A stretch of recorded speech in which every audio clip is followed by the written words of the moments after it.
This is the Grapple of Your Eye podcast, episode 19, Tayla Ford.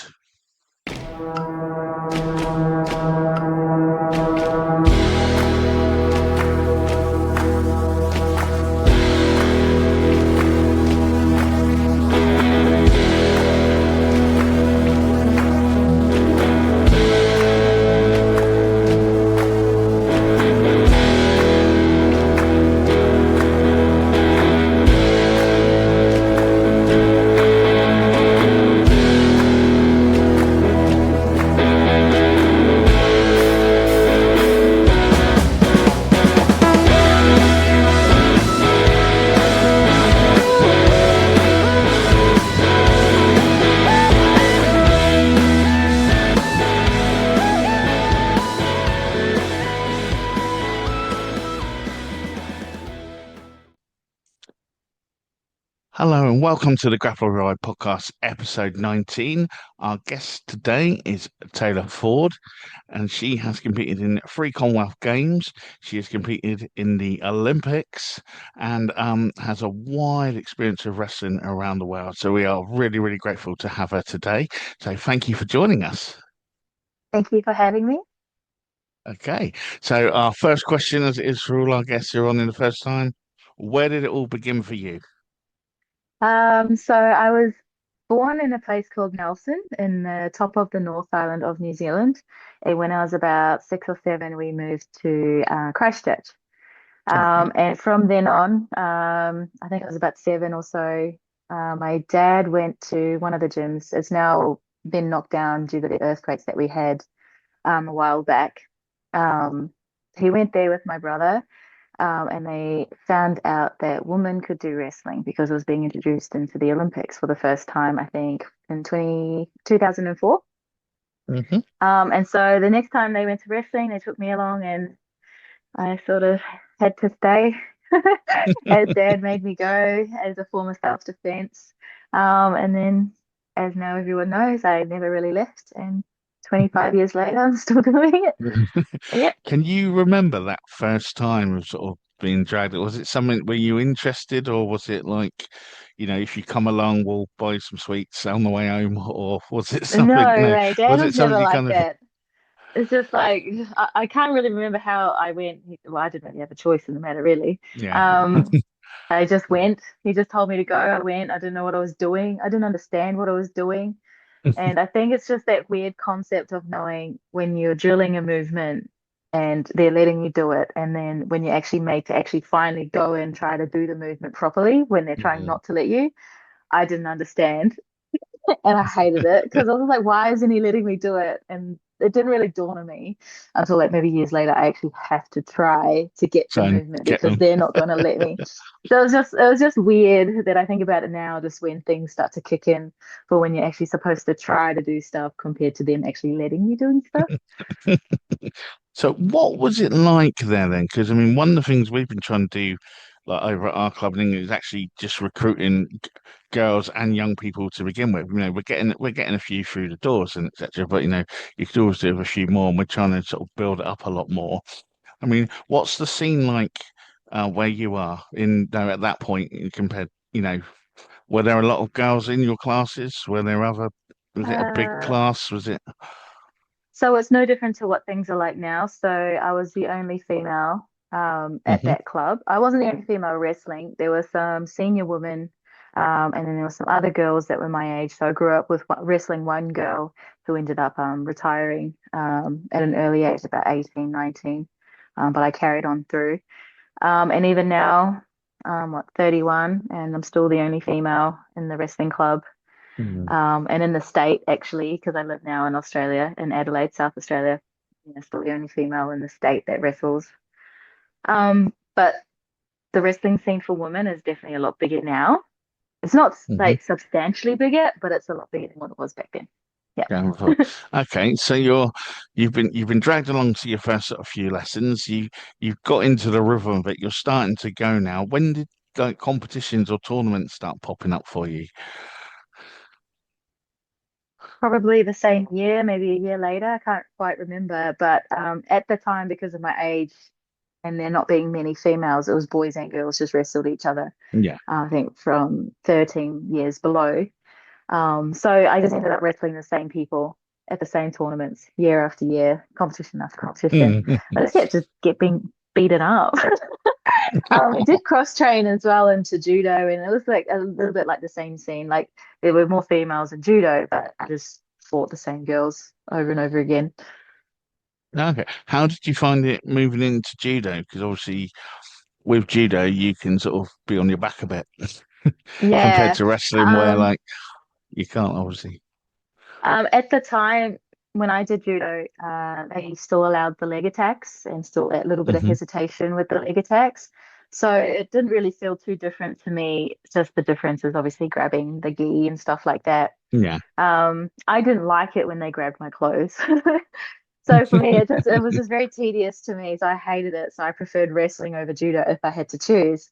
Yeah. And we didn't do it for very long, maybe for about 4 or 5 years. I can't really remember.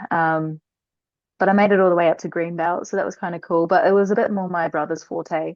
He was a bit better with the timing of like the sweeps and the throws, whereas I was a bit more grunty and more brute than what he was. Oh, no, fair enough. So what about then? So you're doing all these tournaments, the wrestling's coming along, and then you're starting to move up to these levels now because eventually you're coming up to sort of like you've got your sort of all the different sort of continentals and things that you've done. You've Mm. got Commonwealth Games coming into it. When did it suddenly become like, oh, okay, that's not a regional tournament. That's a bit more. The stakes are a bit higher on this one. When did that sort of start becoming aware to you that you might be able to get to that level? It was mentioned to me earlier, I think when I was about 15 or so, or 14, I can't remember which age, but there was a Youth Olympic Games, and I didn't quite understand what that meant because I had just done regional and national tournaments, so I didn't really understand like the level of difference Hmm. in the experience in the wrestling. And when I was asked what I wanted to do, I definitely didn't know what I wanted to do because I just never understood what any of that meant. But at 16, I competed at my first continental tournament in Samoa, which was really good. I think I only had a couple girls, and I won that. And then by the time I was 17, I was considered a junior. So the next year, I was able to wrestle in the seniors as well as the juniors, where Hmm. I won both titles for that in my continentals. But also, I accidentally qualified for the Youth Olympic Games by entering the right weight class. Because initially I was going to enter, I think it was like 61 or 62 at the time.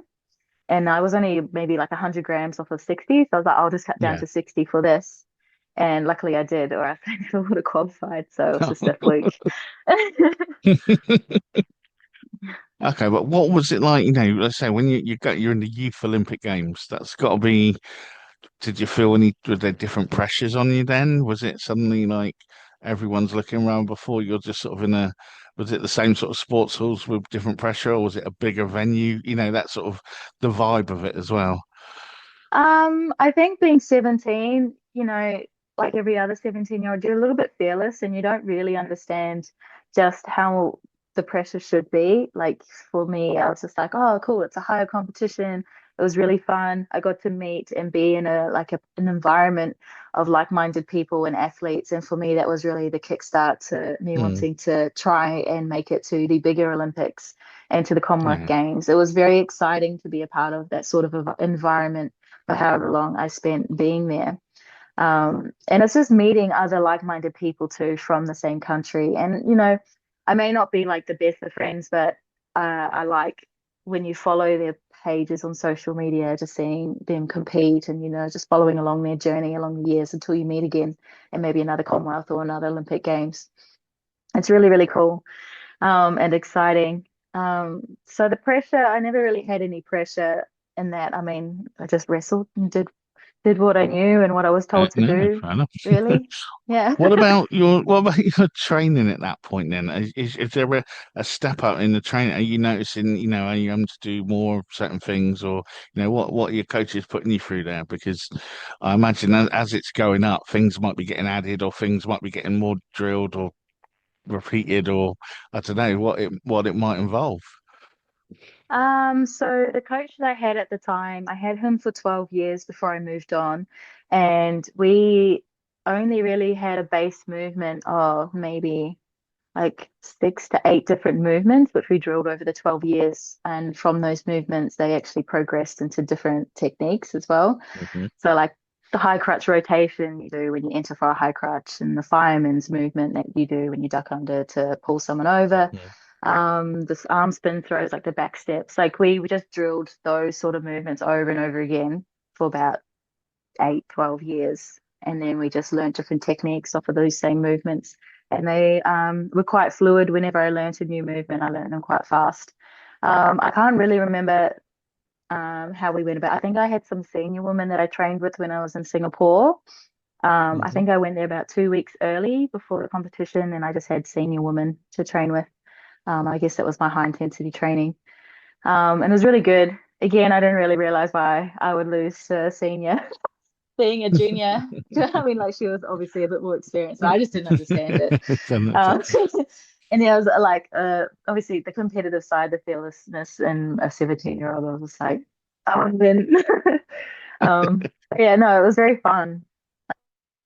I think the only thing I can really remember, all the times of my experience growing up doing those sort of competitions were all positive, all very good and fun. Well, that's it. What about all the travel involved? 'Cause like you say, you're going to all these different places all around the world. You're sort of 17 years oldish and that. That must have been quite exciting as well.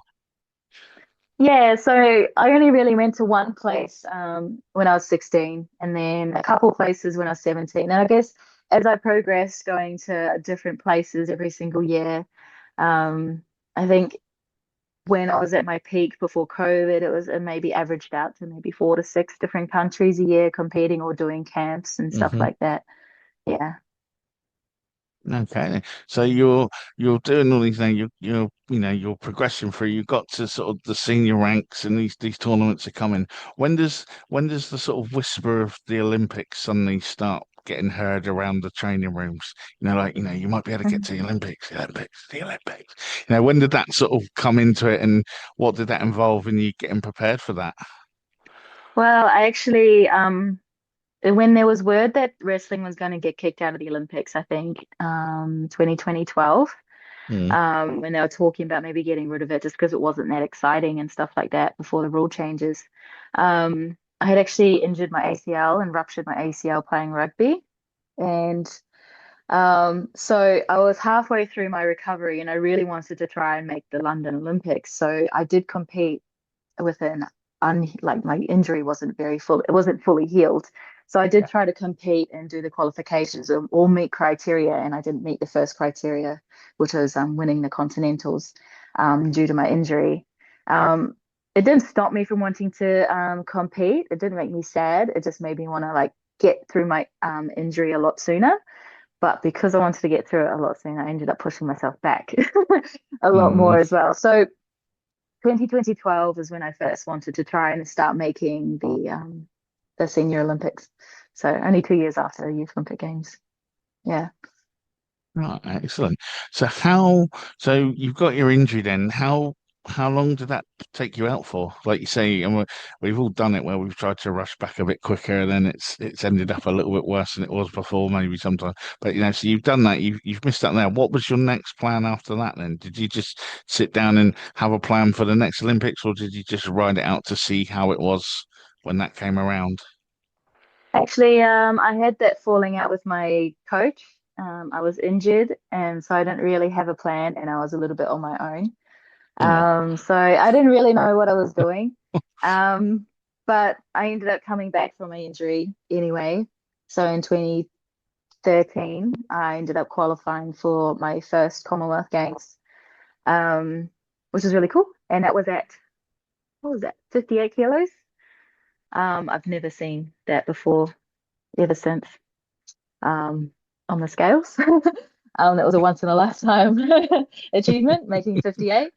But yeah, so I didn't really have a plan. All I was determined to get past my injury. It took about 18 months to get over it because I think I ruptured my ACL, tore my MCL, LCL, bruised my patella. And so that took a long time to heal. And I think I also ended up blowing up my fluid sac halfway through recovery because I tried to speed things up and then, yeah, got pushed back more. And when it was fully healed and I had the confidence on my knee, it was about 18 months in total um, before I was able to actually train properly and get myself up into peak shape before I qualified for the Commonwealth Games for Glasgow. Mhm. Oh, excellent. What was that line then? Because that you were the I've got to read this right now. When you're the first New Zealand woman ever to be an Olympian as a wrestler. Yes, Is that correct? yes, Did I I am. get that right? Because lots of it, well, that's that's immortality in Trivial Pursuit questions at least forever. That's a massive deal. How does that feel? I feel excited for you just saying it because it's just like, Well, um, so for me, I've always wanted to make history, and I actually made it for the first time when I was 21, in Glasgow, where I was the first female to medal for a Commonwealth Games for New Zealand in yeah. wrestling.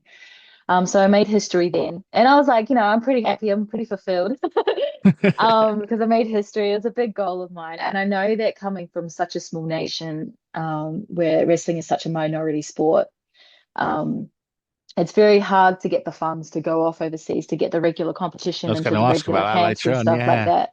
Yeah, so it's very hard to get the funds to do that. So um, maybe for maybe 3 to 4 months, I could be overseas at a time with like the right amount of funds, but then I'd have to come back and it'd take probably twice as long just to get enough to go back and do the same thing. So whenever we would, yeah, gain traction, then I would go backwards as well.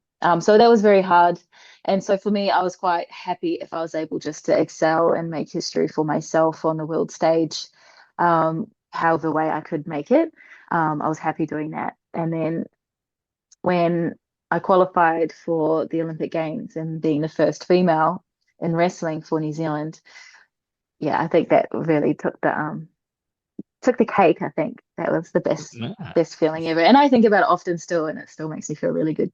I think you should. I think it's an amazing achievement, and that's what I was going to say. Especially, I mean, it's similar in this country, really. Um, Although the wrestling's getting bigger and bolder and all that now, but you're more likely to make the Olympics or Commonwealth teams if you're from certain areas of the country than you are in others, Mhm. just by where everything is sort of geographically set up. Yeah, And I think it's a struggle people have. So I was going to say it's what you were saying about the funding now. I think it's similar over here. We do have pathways and things now where they try and get people on, but again, you need to be in those areas if you want it to be a yeah. success because that's where all the big things are. I mean, as what do you think needs to happen for like New Zealand and Australia and sort of your area of the way? Is it is it something similar there? Like well, you're saying yes, it is. But is it what do you think Mhm. needs to happen to develop it further? Because we're trying to get a lot more young, as I say now, we're trying to get a lot more young people through the doors and into the wrestling or even just as grappling now because things like Mhm. UFC and that have raised the profile of it, and it's not just that. Um, you know, because when you say wrestling, people either Google it and it's WWE or it's some really horrific suplex or something from UFC, which parents look at and go, I'm not sending my child to that. And it's sort of, Yeah. it's that kind of thing. What's it like over there, trying to build it up and get that scene going more? Um, it's quite similar. So obviously UFC, MMA have really brought up the caliber of wrestling, like made people come Hmm. in a bit more. I know that some gyms they have to change the name of it instead of calling it like wrestling class. I know one they call it takedowns. It's essentially wrestling, but they Oh call yeah, it takedowns. But it takedowns, sounds yeah. a lot more appealing than wrestling because everybody gets too scared to do wrestling because they think it's too tiring, it's too hard, and it's too rough. Whereas all my most common injuries I've got from jiu-jitsu, nothing. I haven't injured myself in wrestling at all. So all my injuries are from other sports, and I'm like, well, Yeah. actually, this is a lot nicer than the other ones. But I think that our level of wrestling needs to improve, and then when that happens, we're able to achieve good results on the world stage. And when we're able to do that, then we're able to secure more funding because of our results, and that's the only way I think we can sort of grow. Um, I know Australia, they're getting a lot of different athletes, like higher level athletes coming in and representing Australia, but they're also coaching as well. So they're creating a different sort of standard of training, which is really what Yeah. they need. And it's very important. So I noticed that the couple people I know that coach in Sydney, the sort of quality and the standard of training that they're doing with them is a lot higher than what they used to do. And I know a lot of the coaches interstate are also implementing like periodization planning, which never was there before. So preparing them better and, making sure to go through the right phases before they go to competition instead of just burning them out from the beginning all the way to the end and then not really having a proper goal or plan. And I think Mm. emphasizing working on technique instead of just winning, because a lot of the time they just Yeah. grunt it and then they just try to last as long as they can instead of just executing the proper technique that they learn as well. So I think we're Mm. structuring things a lot better and we're also having higher quality trainings as well. We've still got a fair bit to go, but I think it's heading in the right direction for sure. Excellent. What do you think's the one bit that needed to be there that wasn't there? It sounds like you might have Structure. said to me. Yeah. In Yeah, I think it's particular? structure. Yeah. Mm. It's just the structure of, what to learn, how to implement what you're learning into like live action. Um, when they're able to do that, they're actually able to see what the other person's doing and able to set them up to hit their movements. So structuring their plans so that they're able to learn properly and faster as well. And going through, so I do phases. So our first phase was over Christmas and we had a competition. Now we're going through our next phase of different techniques which we're learning, and now we're just doing our specific prep at the moment because a few of my guys have competitions in May.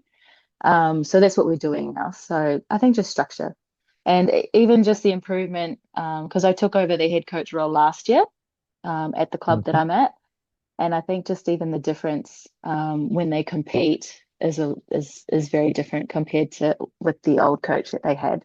Just their mental state, I think they have a lot more confidence. They're a lot fitter, and they sort of read situations a lot better now too, which is for me is really important, Yeah. which is all I really want. Yeah. No, definitely. Because now, as I was going to say, because we've just introduced, or we're in the process of introducing, we've done like a coloured badge system through from the kids up to the adult now, just so everyone's got an idea where they are. Because a lot of them come in, like you say, again, it's another thing of just trying to get kids through the doors, and so Mm. almost like belts, really. But it's not belts, but it is belts, but it's not. Yeah. But just that Yeah. kind of thing. But they know where they are, and they can target themselves, and we can sort of see where they are and they know what they need to do. Okay, well, how do I get that? Well, okay, you need to be showing this now, or you need to be doing this.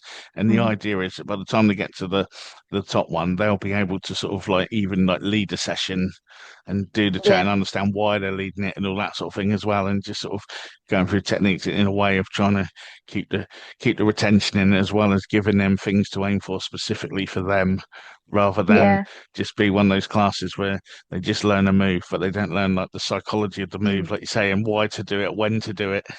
And Yeah. everyone's just going in. Mine's with the old judo classes where you just got loads of kids just trying to osotogari each other for like 10 minutes. Just one leg, Yeah. come on. That sort of thing. Yeah. And it, I and like it that. seems Yeah. it seems to be working at the moment, or it seems to be developing at the moment. But give it 6 months and we'll let you know. But it's just Yeah, no, that's again, it's just something good. we're trying. It's just something we're trying to do to again to because a lot of the kids come in and where wrestling doesn't have anything.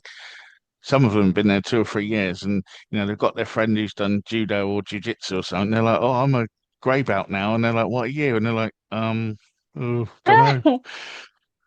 Yeah, so It's I created a grading syllabus as well, using the judo color system, but we use shirts. We just do colored shirts okay. for that. And generally the rule is like we've got the white level, and once they pass the white level, which is just basic movement, then they're allowed to compete because we have Hmm. so many who don't know the basics and they don't learn from losing, and it's becomes a waste of time. So, Yeah, yeah, so we've put some criterias in place for competition side of thing, but also we're hoping with this sort of sense of achievement when they grade becomes word of mouth, and then they can pull their friends in and stuff like that. So that was my take on it and why I sort of developed the that grading syllabus system. is so that word of mouth they can go tell their friends and bring more people in. Because I find the easiest way to gain traction with things, especially with children, is them talking to each other. Yeah. Word of mouth, 100%. Yeah. No, they love all that. Yeah. But so how do you find then? I'm skipping around my questions now. So that you because we've just got into it really, but it's okay. The transition from competitor to coach. I mean, is that how did that come about? Was it something you were looking forward to doing, or is it something that just sort of happened and then you're like, oh, okay, I'm doing this now as well? Um, well, when COVID hit, the day I was supposed to leave to go and try and qualify for the Tokyo Olympics, our Hmm. continental, or yeah, our Africa Oceania qualifier got cancelled because of COVID. And then from there on, I didn't realize I just ended up working and I just saved a lot of money. And I ended up just being an adult. And for once, I had money to spend on myself because all my money has just gone to wrestling. And during that period, I think I sort of lost my fire a little bit to compete. And I ended up pulling myself out of the long list for the Commonwealth Games for Birmingham, just Mm. because I just wasn't motivated anymore. I think I got a little bit depressed and then I just didn't want to compete. But I ended up having the coach we had at the time, he's like, oh, there's this guy we can talk to. He's a part of like, I think that's like sports psychology. So I ended up speaking to this guy and he reminded me of why I like wrestling and competing. So I thought about putting myself back on a long list. So they allowed that. So I got back on the long Mhm. list and I sort of went about it with a different sort of mental attitude. I was a bit more relaxed with no pressure. I was just like, whatever happens, happens. I'm going to enjoy myself. And Yeah. from there on, I ended up um, winning my second bronze medal at the Commonwealth Games. And then um, I had a relationship thing that fell through. So I was like, oh, well, what am I going to do? So I was like, I might as well just keep wrestling. And then I think from 2003, I was like, I'm going to go try for the Olympics. I told everybody about it. I got all the support. Everybody was caring, super supportive. Um, and they just sort of, yeah, helped me along my way. And then by 2024, I got the role of head coach. So it was a bit I felt a bit bad because I was traveling so much and competing and stuff like that. Because the old coach was having a heart bypass, so he physically couldn't go, and mentally he wouldn't be able to handle the stress of Mm. everything. So I felt a bit bad with that. So I didn't put too much attention. But I think I ended up going to about 10 countries that year. I competed in about 4 or 5 competitions back to back, and I think I burnt myself out after the Olympics. And so I think after the Olympics, I was just like, I need a pretty big break just because I was just so burnt out. I was so tired. I Yeah. ended up developing arthritis in my shoulder as well. I've already got arthritis in one of my knees, and I have a ruptured ACL. And I think from all my injuries, and also have calcification in one of my elbows, so I can't straighten it without pain. So I have a lot of injuries, and I was just Yeah. like, if there's going to be any hope for the next Olympics, I need to make sure I'm able to cope with the injuries that I do have, and at least give them a rest and sort of figure out what I want to do. And I ended up taking up the coaching a bit more seriously and ended up enjoying it a lot more. And then I think I ended up Hmm. setting myself some goals in coaching. And I like these goals a lot. So my goal is just to coach people into the international stage, onto Commonwealth and the Olympic level. So I'm trying to develop myself as a very good coach.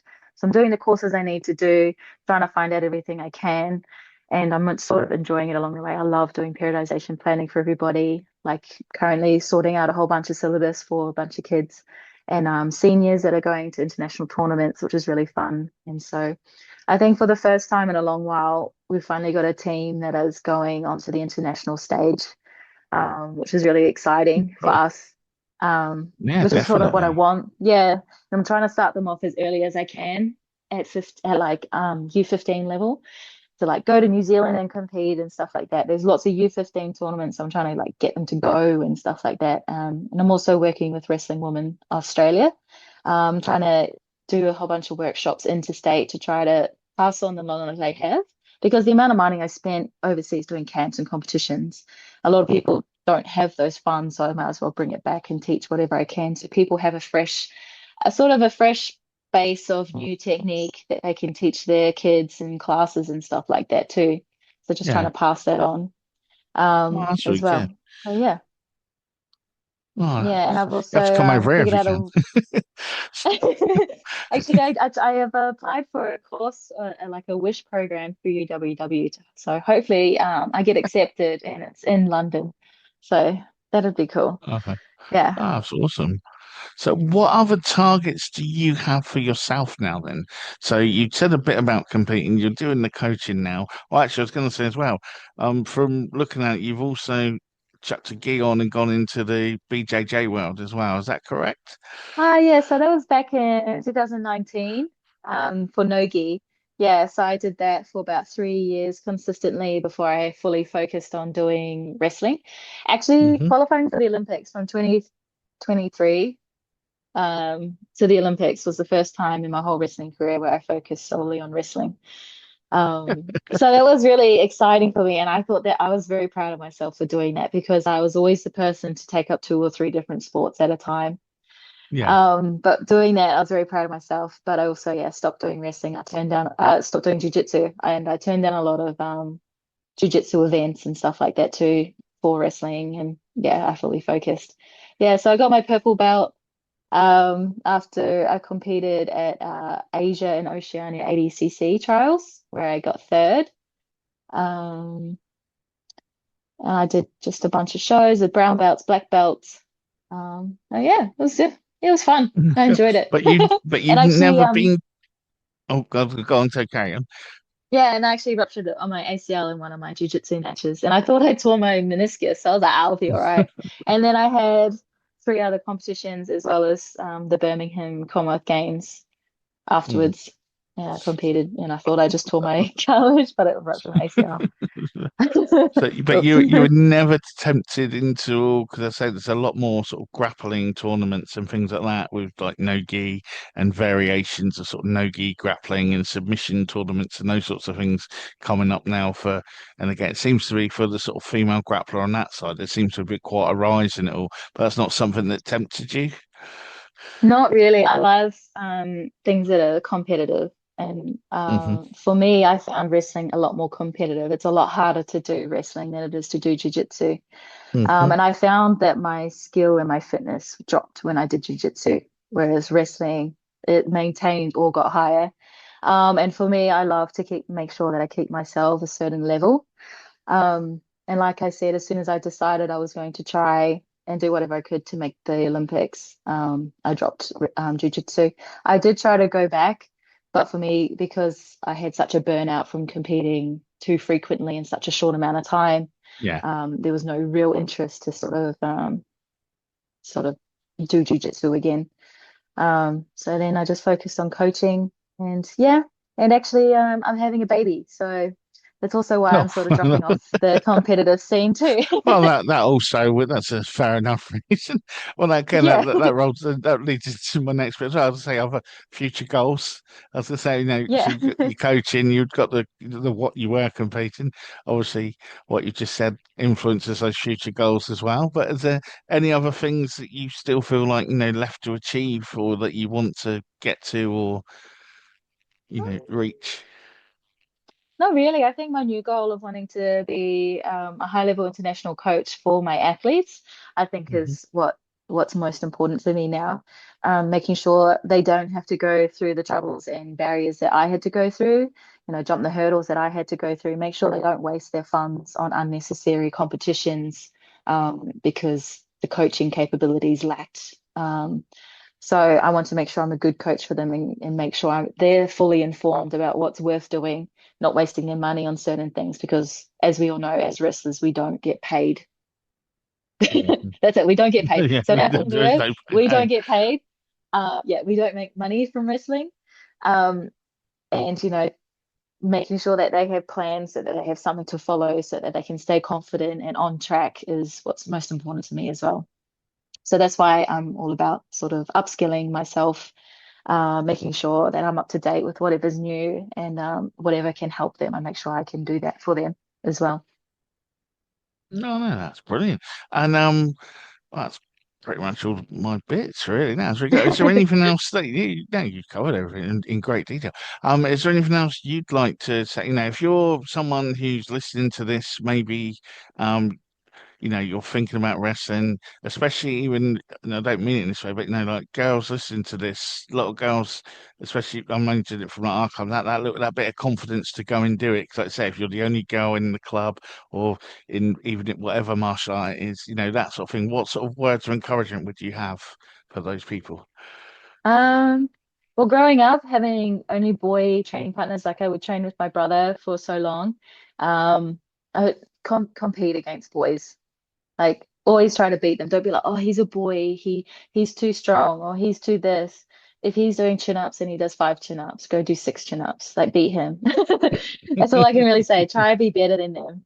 Because when you're better than them, then it doesn't really matter who you have as a training partner, whether it's just boys all the time. At least you're going to try your hardest and you're going to achieve a lot more than those who are going to make up excuses for why they can't try hard. Right. And if anyone listening to this wants to get hold of you or like the sound of what you're saying to contact you, what's the best way for them to get hold of you? My Instagram handle, which is Taylor, Tayla dot Ford, Ford. Cool. Easy. And I'll link that in the notes as well, and so you can Yeah. do that. And any other final words? Anything else you'd like to say? No, just a big thank you for having me. This was very spontaneous and I was very excited to do it. I'm happy to be on here to share what I can, my experiences, my knowledge. Any questions I'm happy to answer as well. But for anyone that's wanting to try wrestling, do it. You regret not doing it. You only grow from doing things that make you uncomfortable. That's brilliant. So once again, thank you for joining us. Thank And I you. will So, thank you once again, Taylor, for joining us this week. I've been your host, Brett Summers, and we'll be back next week with another guest. In the meantime, you can keep track on everything we do at thegrappleofyoureye.com and on our social medias. We're on Facebook, we're on Instagram, and all the others. Now, if you'd like to listen to your podcasts, you can get us on Spotify, on Apple Podcasts, and all the other podcast apps. Please give us a like and a review and a share. It really, really does help. And if you're someone who likes to watch, then you can check us out on YouTube, where again, any subscriptions, enabling notifications and reviews, and that really, really, really do help us out. So please, get on that and show your support. It'd be much appreciated. Anyway, we will be back next week with another guest. So it's time to stay safe and stay on the mats. See you then.